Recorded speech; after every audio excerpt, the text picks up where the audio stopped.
there's something to be said here.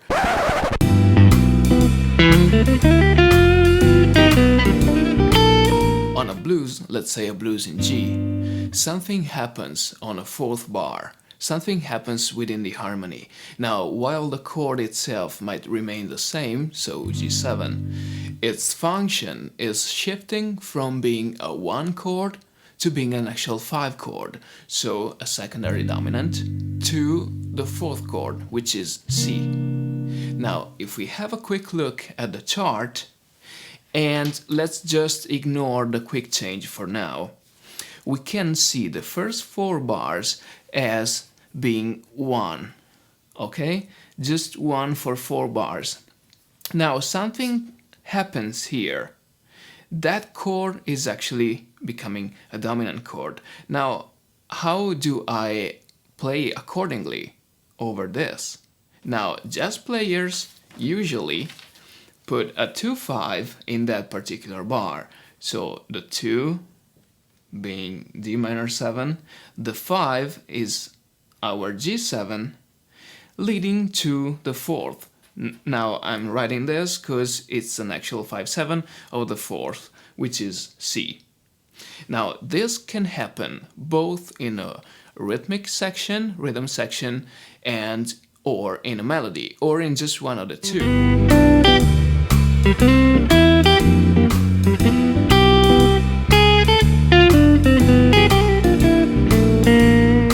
Okay, so in the example that I just played, there was no actual 2-5 in the backing track, so I was just pretending that the 2 was there. And what this is doing is just setting the ground for the C7 to come. So this is its subdominant chord, preparing for the tension that leads to the C7. Now, if we go back to our standard form with no 2-5, there's also a simpler approach that we can take to make this change happen. So the basic question is, how do I make this G7 more unstable so it sounds like an actual dominant chord?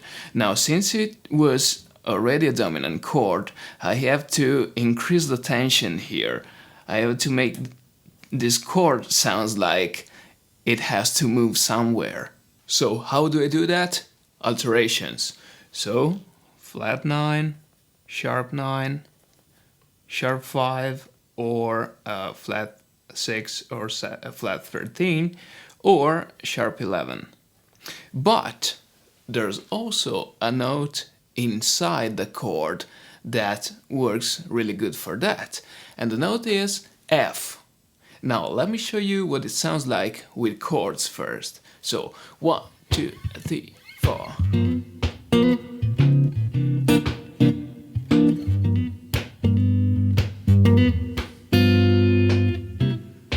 So as I put the F on the forefront, it's like adding some tension that is supposed to resolve to E, which is the third of C7. So this F functions or acts like a tension, even if it's not really a tension or an altered note, because it's part of the chord. Now, this works far better if I save, when I improvise, I save the F for just the last bar, the fourth bar.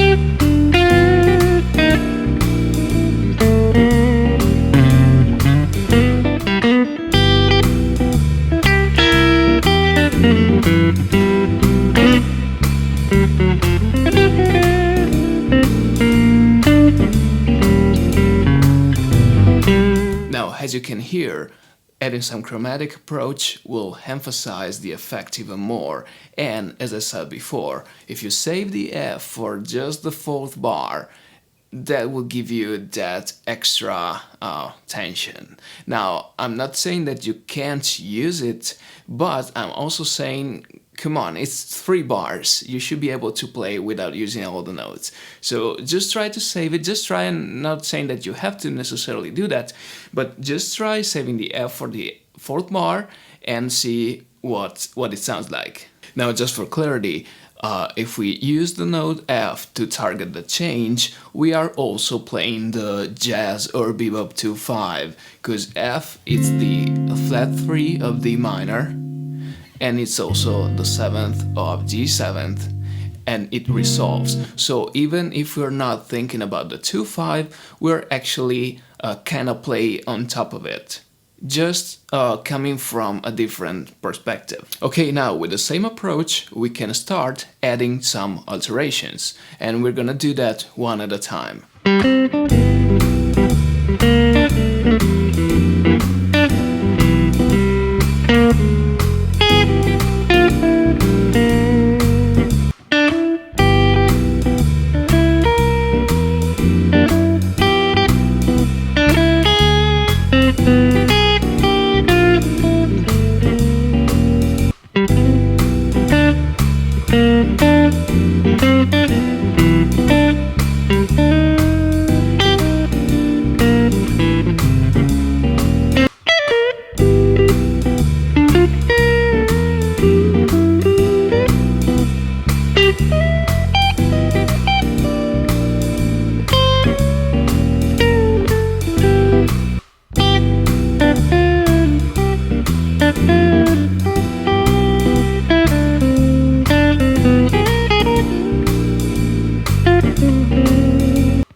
Notice that I'm not mentioning scales here. I'm just talking about the individual tensions or alterations. And the reason for that is not only I think this is a simpler approach, but this allows you to just analyze one note at a time.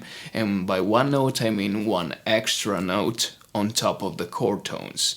And this also allows you to really appreciate the character and the quality of the tension and the behavior. So, like, which is the best note to resolve that tension, which is very important. And this to me is way better than you just blowing the superloquian scale, hoping to land on a good note. Okay, going back to the quick change now, you may wonder, why are we not applying the same principles over this G7, since it's going to C7 like this one? Well, you can actually do that, but since this is the beginning of the blues and it's just 1 bar long, I think a better idea will be just to set the tonality, so keep it like a 1 chord. Now the C7 comes in and it's just meant to give the blues flavor. You can treat it as a modal interchange, so it's like going to G Dorian for this bar, but it's just like a blues sound.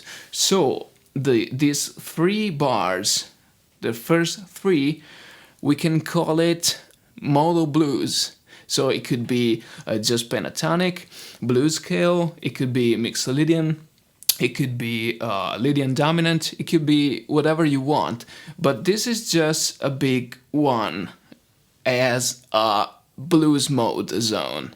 And then we're moving to the 4th. This is also a matter of harmonic pace, so we're starting on 1 and after 4 bars we're moving. It's not really a key change because we're just inside this big bubble of blues sound, but it's going somewhere. And after 4 more bars, we're going either to the 2, if we're talking about a jazz blues, or to the 5 on a rock blues. But every 4 bars, something happens. That's also the reason why that quick change doesn't sound like a key change. It's just a blues touch. which is meant to be there. Sometimes that change is not there, and that's not a problem either. But in virtually every blues, after the first 4 bars, we are going to the 4th chord. That's like the core of it.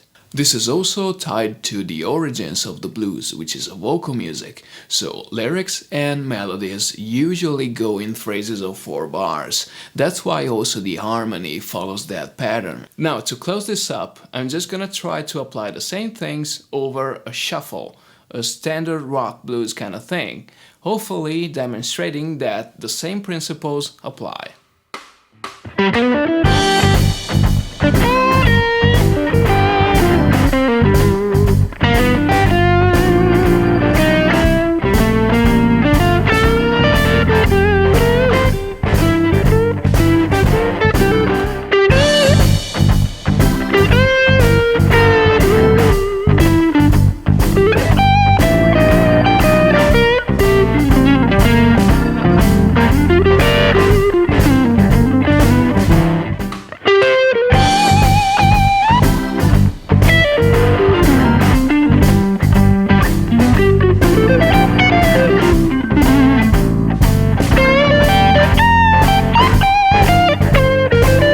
Okay, next episode coming very soon, and we're just gonna talk about this little bar here, going to the 2 chord. So stick around for that, and I'll see you there. Bye bye.